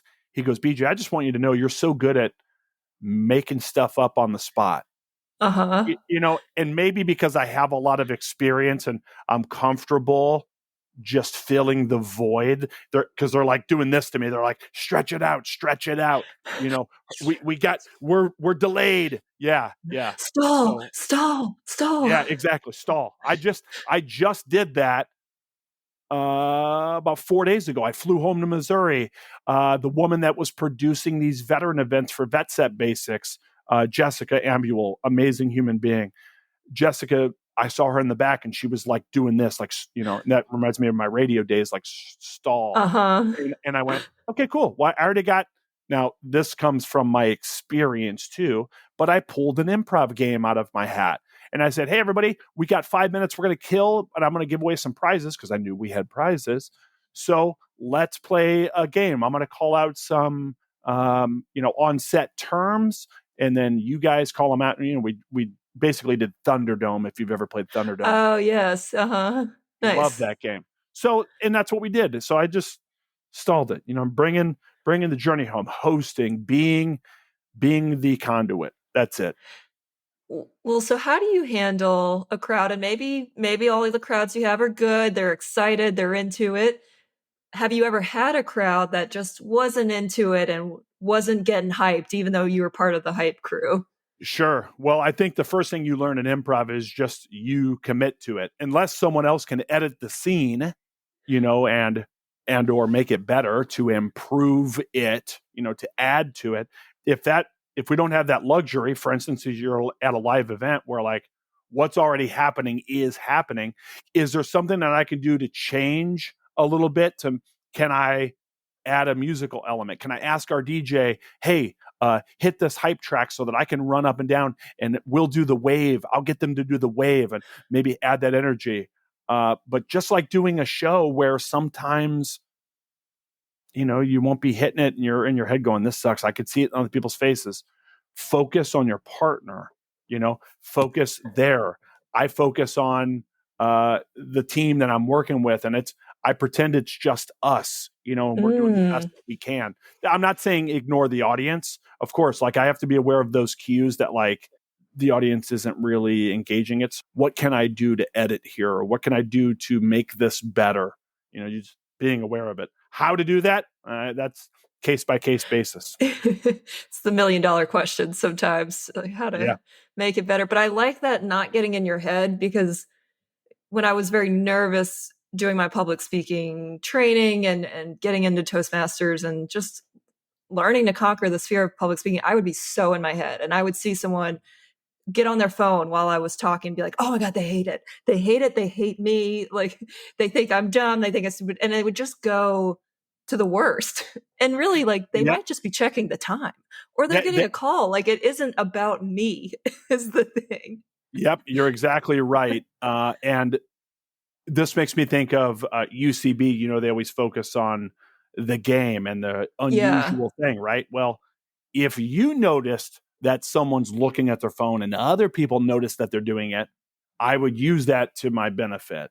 So I was doing a show in DC. There was a one-star general in the front row, and she's up there looking at my students who are doing a presentation of learning. Now, listen, I understand she's a general. She's very busy. She got a lot of stuff going on, but she was there to see what we do. So this was my moment to shine and to showcase what these students had worked so hard to do in our little presentation. So she got on her phone and I saw it. So I said, Uh-huh. oh, ma'am, are you, and I called her out. Are you, not in a negative way. I'm like, oh, you taking pictures for us? That's very nice of you. You're going to share them on the Air Force's page, so use it as a positive, right? How can I wouldn't want to ignore the fact. And if I became self-aware that I stumbled or did something, just like you were saying, you were nervous, in your Toastmasters speech, use that to your advantage. Don't ignore that. That's one of those Zen gifts. Like, hey, I noticed I just called him Randy, but it was Stan. Sometimes I call him Randy, Uh-huh. whatever. I'm sorry. It's your full name is Stan Randy or Standy sometimes. Right. My apologies there. Yeah. Right. Yep. Don't gloss over it. I like Standy too as a name there now. Randy with an I. BJ, just hearing you talk too, and knowing your background that you studied and you did acting even when you were younger, did you ever get nervous? Like, you just seem like such your term goofball. Like, did you ever get nervous on stage or performing? Absolutely. I don't know anyone who at some point didn't. It might have manifested in a different way or presented in a different way, but yeah, 100%. I still get nervous. I'm hosting an event coming up in May, not a TV show, but like a live event. And I'm nervous about that because I don't know, what it is. I'm comfortable in my abilities and know that it will eventually work its way out. But yeah, of course I get nervous. I get nervous too, even before like leading an applied improv workshop or something. I think it's the uncertainty of it. And I guess I've certainly prepped, but it hasn't happened yet. And as soon as I step Yes. into the Then role, it's good. Yep. yeah, step into the role, I'm like, oh, I'm in it. I feel good now. But it's like a little bit beforehand. It's a lot of nerves and anxiety going and how to control that. That happened to me last week. That's that Vet Set Basics workshop at the very top, and the top was my monologue. Like I got to crack a few jokes, but until like I really got into things, yeah, that's very normal. I think give yourself a mantra, give yourself a positive thing. I can do this. Everything's going to be just fine. Know that your heart's leading in the right direction.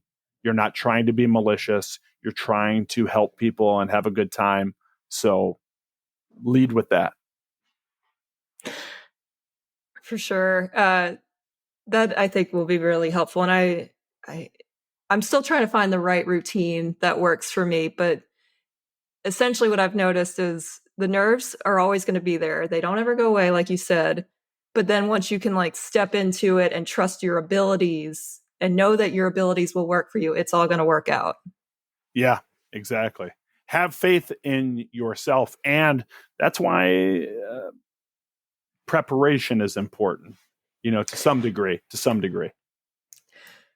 Well, I got to ask you as an improviser. So you're a very experienced actor improviser. And I'm asking for a friend here, aka me. Yeah. What advice do you have for improvisers starting out and they get really in their heads, kind of that same dialogue that I was saying before, like, oh, why did I just say that? That was stupid. Why did I do that? Oh my God, that was so dumb. That person's so much better at that improv than me. How do you get over that dialogue in your head?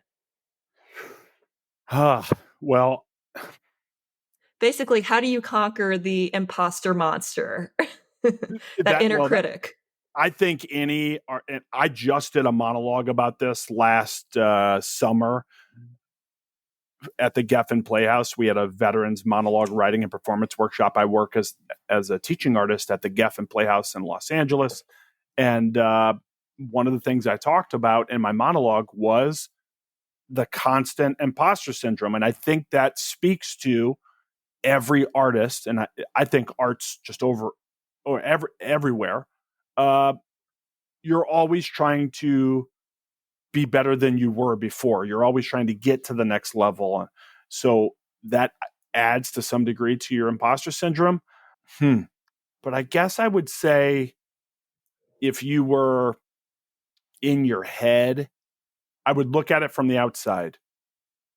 Is this a safe place for you to play? Are you truly willing?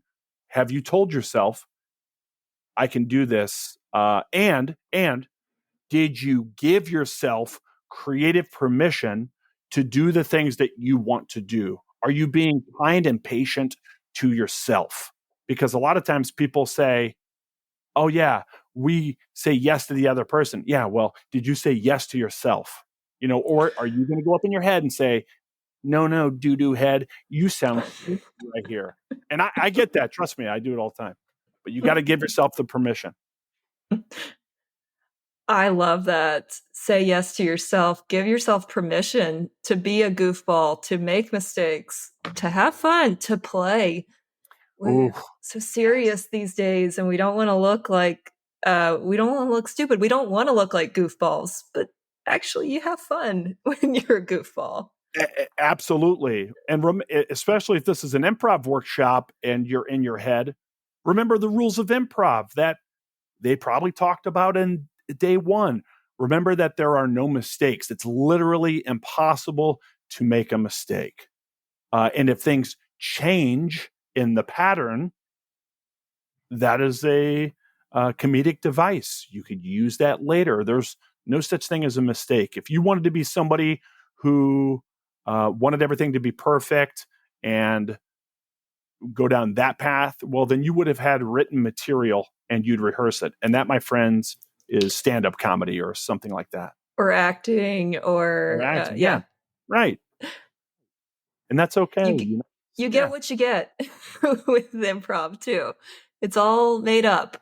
And usually it's done well. And if it's not, well, you keep going. You give yourself permission. At this point, do you even consider that you have bad shows or performances, or do you look at them as like lessons learned, opportunities to grow? It should always be that. What is out there is put out there. The next time you're in this situation, maybe, and I'm not saying it's the exact same scene, but you're going to be a different person because you have more experience already. You're going to be more comfortable. So I think you're going to be able to pull from your previous experience to make things better. I'm not saying what you did was bad. I'm just saying that you are refining it each time you go through it. That's a tough way to verbalize that answer, because they're ultimately, what's done is done. Like, don't sit there and beat yourself up. My 2-man partner and I, Josh and I, after the show, we go back to the green room for a minute.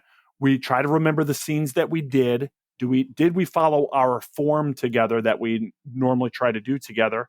What did we like and what did we not like? Because we also like to come up with sketch ideas, so we might come up with something there too. There's no mistakes, but if I'd say something like, man, I will admit to the fact that, man, I should have followed down that path over here for whatever reason. I was inspired over here. There's no wrong. It's just, I admit to it. I like that debrief, because sometimes I don't know. Sometimes you get in your head and you're like, I just want to tell the person I'm sorry, I no-butted their idea kind of thing. And it's not so much that, it's just more debriefing of like, this is how it could have gone. This is how I could have made a better choice. And sometimes we don't get that opportunity to have that debrief in performative improv. I think in applied improv, you get a lot of, like you said, touchstones and ways to debrief and learn too.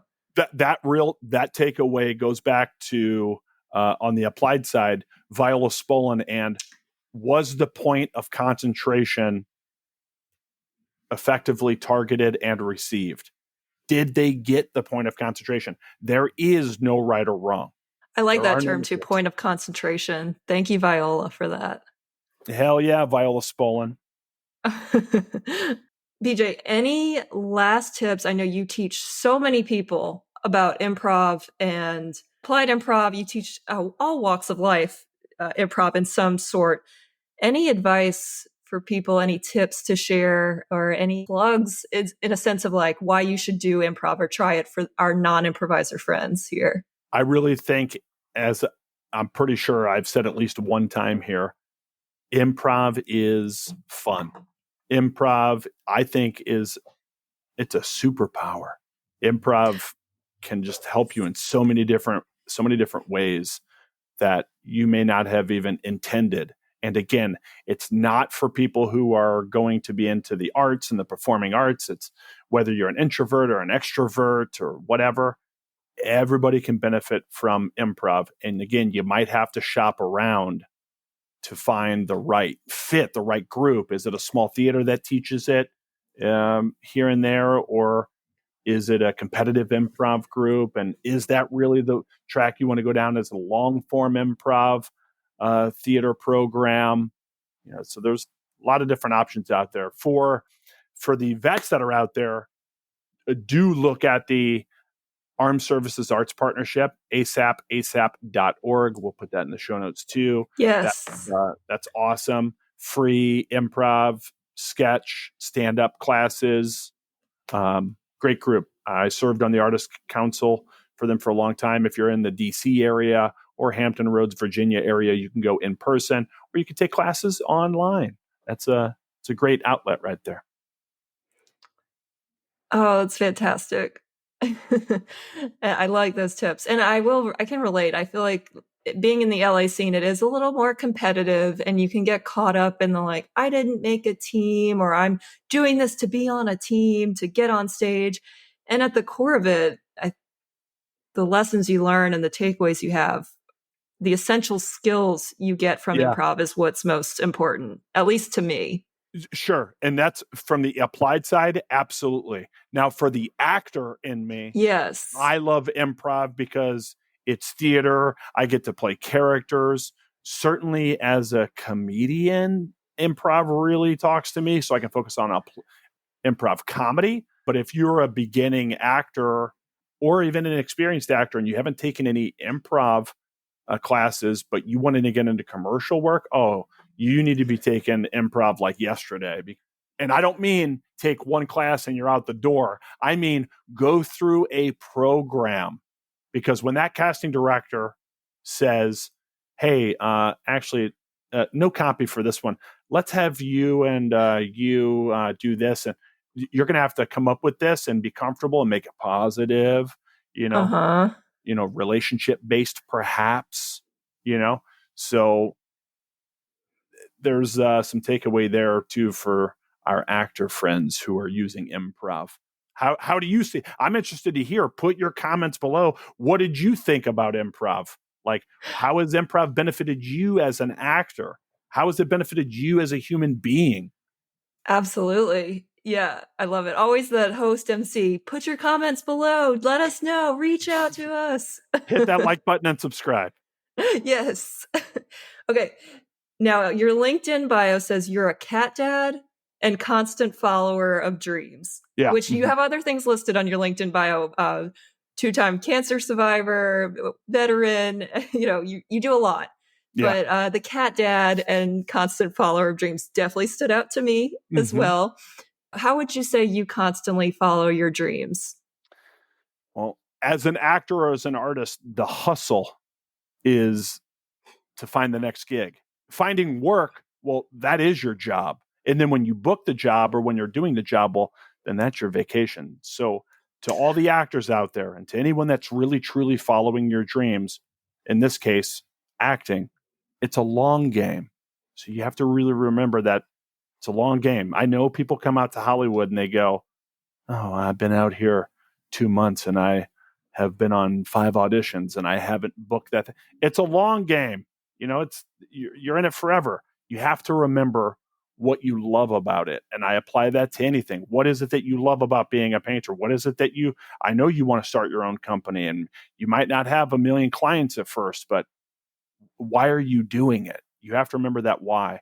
I literally cannot imagine doing anything else full time other than to follow my heart and continue down this acting path.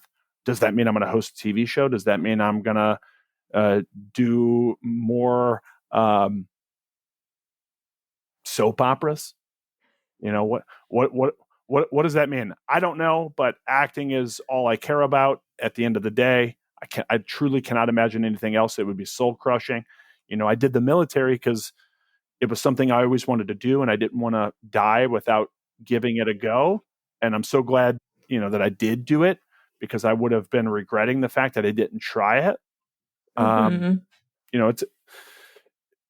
It's a struggle to maintain hope out here. Let's talk. You and I are both obviously in Los Angeles. It's expensive. It can be crazy out here. I live in Hollywood, and it could be a little grimy, a little soul crushing at times. But I'm out here, maybe because the weather's nice. That can certainly do that a little helps. bit of it. That definitely helps. It does help, but it's really because this is where I need to be for opportunity. Not that I couldn't move to Atlanta or wherever else, and that might be the case eventually. But until my priorities change, whether I get married, or maybe I have a kid, or maybe inside my heart I'm not as focused on this acting path, well, then I can make a change. But for right now, that's all I can imagine. So it is a long game, and you have to remember that. How do you handle those ups and downs when it comes to the long game? Okay, I've had five auditions. I almost said tryouts, like sports. Yeah. 5 tryouts, 5 Right. auditions, and nothing came of it. Like I got nothing in the pipeline. I'm so depressed. Like, this sucks. How do you deal with that? Well, to the actors out there that say, or the improvisers who are trying out for teams and you didn't get it, you went to an audition. So someone saw you. You're on the right track. You might not have booked, the extension onto the end of this, this ride that you're on, but you're on the right track because you literally went to an audition, or, you met some people. So you're in the wheelhouse. You need to remember, like I said, that it's a long game. So there's going to be ups and downs. So what do you do that make you happy so you don't burn yourself out or stress yourself out? Because that's a tough one too. People, listen, a good friend of mine back in St. Louis, she's a veteran. She just got involved in the improv world. She met me. I invited her to a workshop. And she just, like I told her, of course, here's who you need to talk to and go take classes here, because, I know the area. And she's just doing all this improv. I mean, within the last 4 or 5 months. And I said, when I saw her last week, I said, hey, don't kill yourself in improv. Like you don't, it isn't everything. My acting life is, but I do ancillary things too. And I have that self-care, Dana. Like, my takeaway is going up into the national forest in my Jeep with the tops off, and I go eat lunch in the mountain towns, or I go on a hike, or I hold my cat, whatever. That is such a good tip as well certainly we're talking to improvisers, but to anyone, if you're trying something new, or you're doing a new hobby thing and you're getting really excited about it, really into it, you don't have to put everything into it right away. Certainly, like, it's a long game. It is a marathon. It's not a sprint. Learn as you go and just enjoy what you're learning. And I'm talking to myself here because I get so caught up in, like, I need to do more. I need to learn all the things right now. It needs to happen right now. And it's not going to happen right now. It's going to happen over time. Yeah. You're eventually, if you really love improv, like I knew when I went through Bill Cott's improv trick, I went, this is my highway. So I will get off the highway to do other things, whether that's get off the highway to shoot a commercial or do a film or whatever. But I knew that I always wanted to be on this highway in my acting path. Mm. So if you really love improv, eventually you're going to go to do, IO, Second City, UCB, Groundlings, the Magnet, the Pit, the Annoyance, you're eventually going to go do all these because you want to study everywhere and everything, but you don't have to do it all right now, and take All with at you. once. Yeah. Yeah. Don't burn yourself out. Yeah, that's so important. And I'll just add to the long game thing. I can totally relate because I've started this business about 2 years in the making. I became official last year, and I went to a conference, an in-person conference last year in April, did an applied improv workshop, met some cool people from it, and talked with some people. And literally a year later, it produced paid work. Yep. You meet the It people. took a year to produce paid work, and it doesn't happen overnight. It's not quick. Dana, that's the exact same thing for the person that went to the audition, but they didn't book it. You did the work. That's the same thing. That's the same thing. That's social currency for later or whatever. You're on the right path. You're doing the work. It takes time for people to call and say, "Hey, I heard or I saw you at this thing. Can you?" I mean, that's how a lot of my hosting and MC work stuff. In fact, for my applied stuff, Dana, I don't publish, that I teach these kind of classes. I mean, it might be on my social media pages, but I don't call and, "Hey, do you guys need an improv work?" No, I'm too busy with my acting stuff anyway. But if somebody calls me and says, "Hey, we want you to do this thing," or "We want you to come and talk to this unit," or "We want you to come talk to our company," great. Then I'll do it. But I'm not You're not forcing it. Yeah. Right. Yeah. I don't cold call people or put in bids on stuff. Yeah. There are companies that do that. For sure. Yeah. And that's just a good lesson learned. You don't have to force it. If it comes naturally, let it flow, let it go, enjoy the ride. Yeah. Trust the process, enjoy the journey. That's been one of my mantras too throughout this. Absolutely. Yes. BJ, this has been so much fun chatting. I love hearing all your lessons learned, and I love what you are all about with the Air Force Wounded Warriors and Improv to Improve, and just you're helping everyone. You're helping so many people out there. Where can our listeners find out more about you and follow you? Well, for the guys out there that are listening, you can turn around in the shower because I'll be there in spirit as I tell you. And I remind you to check yourselves. So the ladies out there, tell your guys to check themselves. Testicular cancer is the leading cause of cancer in men from ages 15 to 40. More men will get diagnosed 15? With testicular cancer, than women of breast cancer in that age bracket. So do check yourself. You can go to testiscancer.org to look up information on how to check and when you should check and what sort of things you might be looking for. That's the Testicular Cancer Awareness Foundation. So what do I got coming up, Dana? Is this a good time? Yeah. So that's for the men out there, check yourself. Where else can we find out more about what you're doing acting wise, improv wise? Definitely go check out bjlange.com. That will take you to my link tree, and I'm on all the social media, so I look forward to connecting with you there. For the vets that are here, check out vmeconnect.org, Veterans in Media and Entertainment. We are the largest group of vets in front of and behind the camera, directors, writers, producers, actors. If you work in the entertainment sector and you're a veteran, it's very likely that you are a member of VME. In Los Angeles, I'll be hosting Fleet Week down in San Pedro from May 26th until the 29th. So I hope that you'll come down to the Battleship, Iowa, and join me and hang out. It's going to be awesome. You can come celebrate a lot of military folks and all that. That's Fleet Week, LA Fleet Week, I think.com, something like that. Yeah, I'll put that in the show notes for sure. That's so cool. That's awesome. It's going to be a lot of fun. My two-man improv partner and I, Josh Tariff. Josh and I have a duo long-form improv comedy team. We call ourselves Tackle Box. And we've got some improv festivals coming up. So we are pinned right now to head towards New Hampshire. And then we'll be in Omaha, I believe, later this summer. So you can follow Tacklebox Improv on Instagram and Facebook. Fantastic. I will definitely be following you all too, checking out if you have any local shows in LA too coming up. We do a lot at the clubhouse here in LA. So oh yeah. We jump around there with friends of ours who host shows.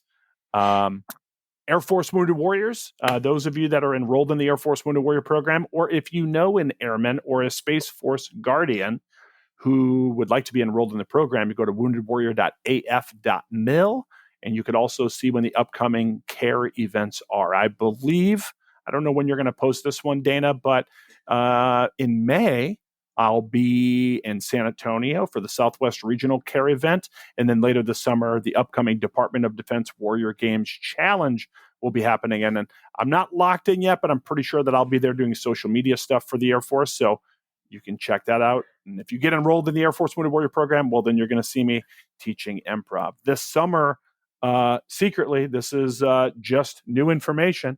Ooh. This is hot off the presses, my friends. But there's going to be a new show on ABC this summer, and you will hear a familiar voice and perhaps see a familiar face on a new prank show. That's all I'm going to say. That's all I'm going to say. You can always reach out to me if you're interested in doing any workshops or whatnot. I am happy to be here for you. That sounds right up your alley, prank show, goofball show. Yeah, of course. I love it. Yeah. And I will add to the show notes, which this will be a nice long list of show notes for lots of resources here. But I watched your Tower of Gala speech where you advocated for you talked about your cancer journey. And it was very well done. It was a nice speech. And I want to put that out there for people to watch. And we'll add the roast, your birthday roast, too. Yeah. Well, thank you. That speech was the first time I ever spoke publicly about my cancer journey. So wow. I tell Wounded Warriors all the time my struggles, and I talk a little bit about the other issues that came up along my cancer journey.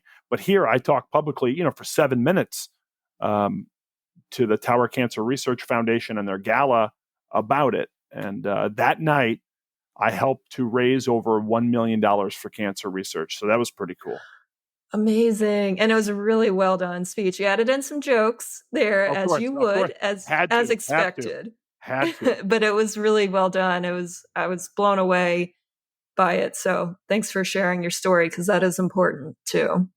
Thank you. And thank you for advocating and falling in love with improv and sharing your journey with people.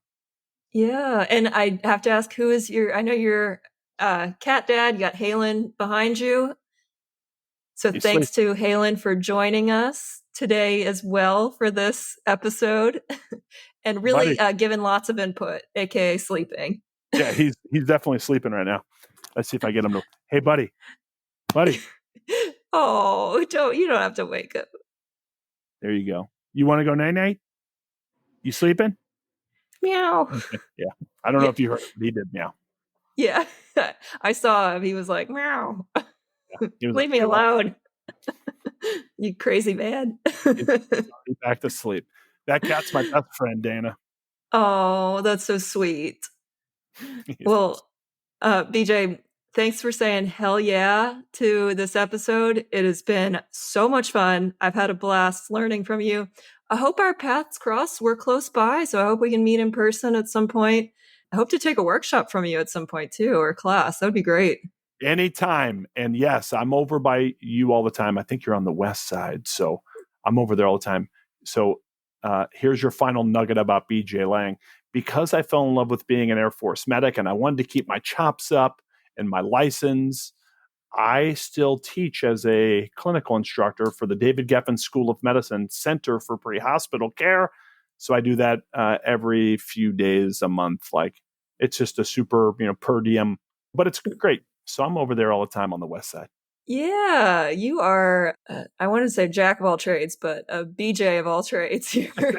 Exactly. I do a lot. I love being busy. You do a lot. You're always busy, for sure. That's true. Dana, thanks so much. Appreciate it. And thank you, Improvly Speaking, for listening and being out there. If you got any questions for me, hit me up. bjcomedy@gmail.com, bjlang.com. And thank you for listening to today's episode. I'm so grateful that you're here and joining.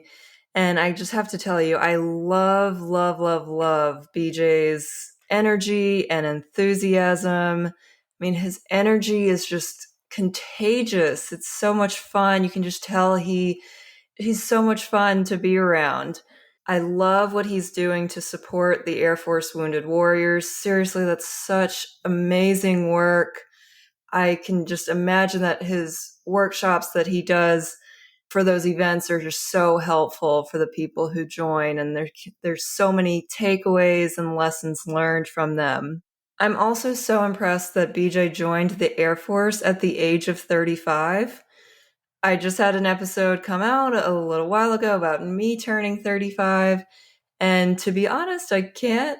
My voice just got higher. Like, I can't imagine joining the military right now at this age. One, the physically fit part, like actually having to pass the the fitness tests would be a hard thing for me with my knees and being able to run a mile in a certain time. I think I could do the push-ups though, I think. But the mile time would definitely be hard.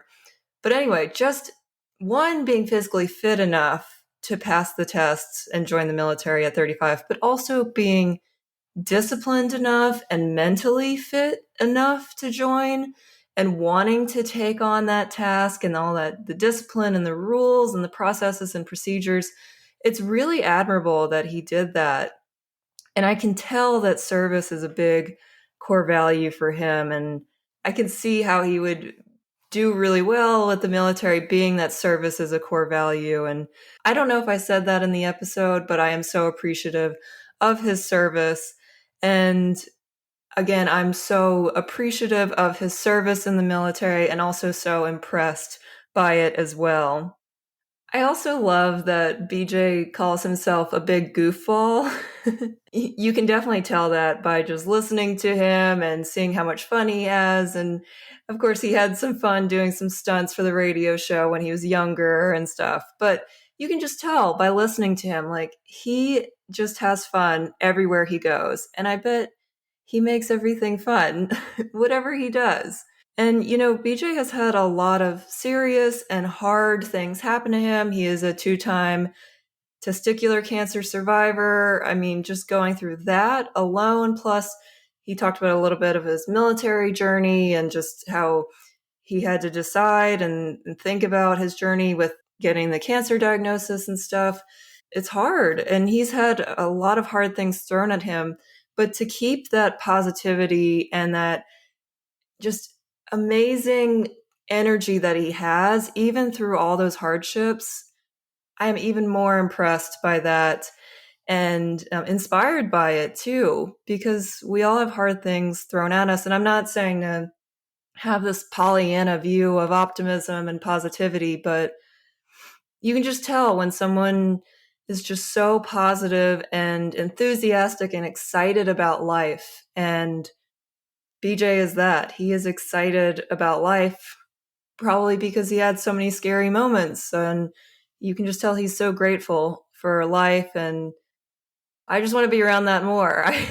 I want to soak that in. I really appreciate that. And BJ and I did get to go eat lunch. We did meet up for lunch. As you know, I said in the beginning, we were introduced by Sunny Mayo, who's been on the podcast as well. And we had met in person. And so I was like, well, hey, we live in LA, let's meet up. And so we finally did. We got lunch. I treated him to lunch, of course, as a gift for coming on the podcast. And we just had a great lunch, nerding out about Applied Improv and improv in general, like where are the shows? BJ's looking to get on stage more, so talking about where all the shows are happening and stuff. So I definitely have it on my list to go see his Tackle Box group, his duo group, Tackle Box play at some point, and then see him perform. I'm sure he's great. He's just, I loved it. I love this episode. I got a lot of inspiration from it, and I hope you did too. Now, I want to ask you, BJ knew that he always wanted to join the military. And even at 35, he was like, this is something I feel I have to do, and it's not too late. I can do this. So I want to ask you, is there something you've always wanted to do, but you haven't done yet? And, taking into consideration the physical elements of the thing you want to do, the mental elements of the thing you want to do, can you still do that thing? And if you can or can't, can you do a version of that thing that you've always wanted to do? What's on your list that you've been wanting to try, and for whatever reason you haven't tried it? You've been scared, you've been holding yourself back, you've had all the excuses, you've had a lot of hardships. I get it. Things come up, life comes up, life happens. But can we put that thing on the list again? And I know I'm saying thing, whatever it is, that class you want to take, that activity you want to do, something you've always wanted to try. I don't mean to be vague here, but I want to open up the possibilities. It doesn't have to be an improv class, although if you're listening and you haven't tried an improv class, then I hope you have. But I assume a lot of people are improvisers listening here.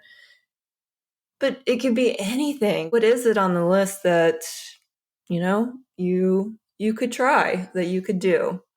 I actually said this today in my musical improv class, that I've been thinking about it for a while too, but I actually said it out loud, that I think for my next year's goal, I'm releasing this in fall 2023, so I'm starting to think about goals for the next year.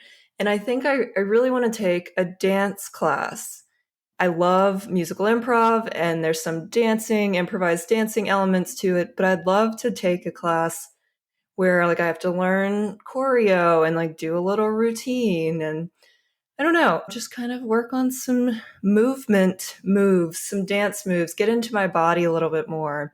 I love to flail around when I dance and pretend like I'm doing interpretive dance. It's very silly. But if you've seen me, you know. And it's not great looking or anything, but I don't mind dancing, but I don't know anything about it. And so, that's kind of my non-improv goal for next year, at least I've been thinking about. And then also I say, well, why do I have to wait till next year? But listen, I've had 2 goals for this year: to take a stand-up class and to take a musical improv class. And I've done both of those, and I'm still doing those. So I'm okay with, looking to 2024 goals now. Although if a dance class comes up beforehand, I will definitely not limit myself. So anyway, I've shared my goals with you, what I'm thinking about as the thing that I've never really done, that I'm kind of feeling is something I want to try and do. Another thing on that list is voiceover classes. It's probably obvious, I have not taken any voiceover classes. Of course, I have my public speaking background, but voiceover is a totally different thing, and how to use your voice to create ads and generate taglines and messages and characters and stuff. And I've not done any of that. And so I would love to try that. And that could possibly be a 2024 goal as well. So I've shared with you my goals. Now turning it back to you again. What's something you've always wanted to do that you haven't tried yet? And how can you get that on the list and start trying it? And I'd love to hear from you what that thing is, what that activity is that you're going to try and do. You can always reach out to me at Dana@improvispeaking.com. That's DAYNA @improvispeaking.com. Let me know if anything came up for you for this episode. I love hearing from you, and it always helps to share with others, kind of helps with accountability there. And also I love hearing from you, knowing that you're listening, and we can share together what we're trying to work on and improve in ourselves, and just generally learn new things and get excited about life like BJ is. You can also reach out to me on social media. On Instagram, I'm at improvlyspeaking. On LinkedIn, I'm at Dana Gowan. And of course, I have my website, improvlyspeaking.com. Again, thank you so much for listening today and supporting the Improvly Speaking podcast and community. I really appreciate you. Glad you're here. And I hope you will go out and flex your creative thinking. I'll talk to you next time.